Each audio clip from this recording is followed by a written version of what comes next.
माता दी दोस्तों, आप सभी का स्वागत है। नवरात्रि, जिसका अर्थ होता है नवरात्रों से सजी माँ की रात्रि।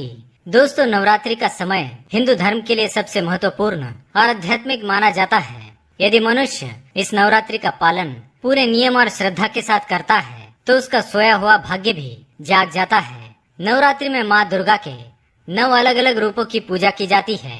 माना जाता है कि माँ के ये 9 रूप धन, विद्या, कौशल, संस्कार, वैभव, कीर्ति, संतान प्राप्ति, रोग मुक्ति और क्लेश को दूर करने वाले होते हैं। इन 9 दिनों में यदि आप पूर्ण श्रद्धा और सच्चे मन से माँ का ध्यान और तप करते हैं तो माँ जरूर आपके कष्टों को दूर कर देती है। चैत्र और शारदीय नवरात्रि पूरे देश में बहुत श्रद्धा से मनाई जाती है। नवरात्रि के दौरान पूरे 9 दिनों तक हर तरफ भक्तिमय माहौल रहता है। इसलिए इन 9 दिनों में नियमों का पालन करके पूरी श्रद्धा के साथ माँ दुर्गा की पूजा करें और उनकी कृपा प्राप्त करें। किंतु पुराणों में कुछ ऐसे नियम बताए गए हैं जिसके उल्लंघन से माँ जल्दी क्रोधित हो जाती है।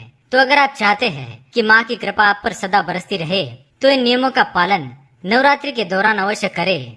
तो आइए जान लेते हैं कौन से वो नियम जिनका पालन हमें नवरात्रि में करना चाहिए। पर उससे पहले अगर आपने चैनल को सब्सक्राइब नहीं किया है तो इसे सब्सक्राइब कर लीजिए, साथ ही वीडियो को एक लाइक जरूर करें। सबसे पहली बात, हम सभी जानते हैं कि नवरात्रि के दिनों में कभी बाल, दाढ़ी, मूछे कटवानी नहीं चाहिए। पर क्या आप जानते हैं कि इन दिनों में नाखून भी काटने नहीं चाहिए। नवरात्रि शुरू होने से पहले आपको ये कार्य समाप्त कर देने चाहिए। और अगर नाखून बढ़ रहे हैं तो उनको रोज पानी से साफ कर लेना चाहिए। किंतु कैंची, ब्लेड और लोहे की चीजों का प्रयोग शरीर के बाल या नाखून काटने के लिए करना नहीं चाहिए। दूसरी बात, नवरात्रि में हम सात्विक भोजन का प्रयोग करते हैं। इन दिनों में प्याज और लहसुन नहीं खाना चाहिए। इसके साथ ही नवरात्रि में मांसाहार करना भी वर्जित माना गया है। साथ ही किसी भी प्रकार के मादक पदार्थों का सेवन करना नहीं चाहिए, जैसे तंबाकू, गुटखा इत्यादि। इसके साथ ही जब भी आप रसोई में जाए तो रसोई में खाना बनाने से पूर्व ओम दुर्गाय नमः इस मंत्र का जाप करके ही रसोई घर में खाना बनाना चाहिए। ऐसा करने से रसोई घर में मौजूद नकारात्मक ऊर्जा दूर हो जाती है और माँ के प्रसाद के रूप में अन्न बनता है, जिससे परिवार को शक्ति और ऊर्जा की प्राप्ति होती है।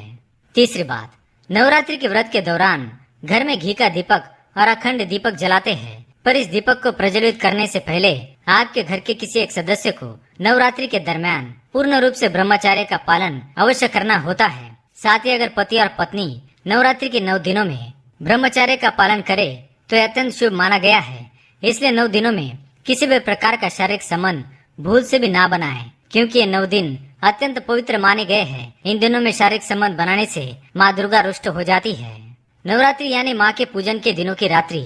इन दिनों में सबसे ज्यादा ध्यान इस बात का रखना चाहिए कि आपके घर में कभी अंधेरा ना हो। घर को रोशनी से सदा ही जगमगा कर रखे। माँ के लिए अपने घर के दरवाजे हमेशा खोल कर रखे, रोशनी से भरे हुए रखे, जिससे माँ प्रसन्न होकर आपके घर में प्रवेश कर सके। घर के आंगन में रंगोली बनाकर फूलों का तोरण लगाए और घर के मुख्य द्वार पर स्वास्तिक का चिन्ह बनाकर माँ दुर्गा का स्वागत करे। इससे माँ दुर्गा आप पर जल्दी ही प्रसन्न हो जाएंगी।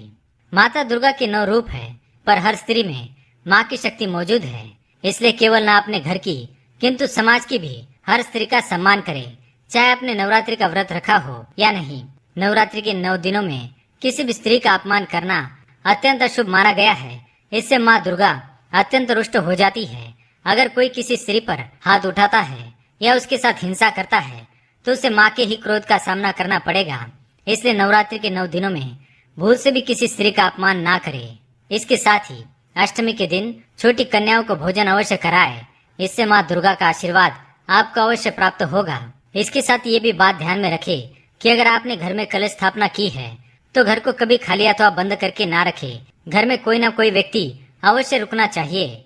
घर को खाली छोड़ना कलश का अपमान माना जाता है। इसलिए घर में कोई स्त्री अवश्य ही रुकनी चाहिए।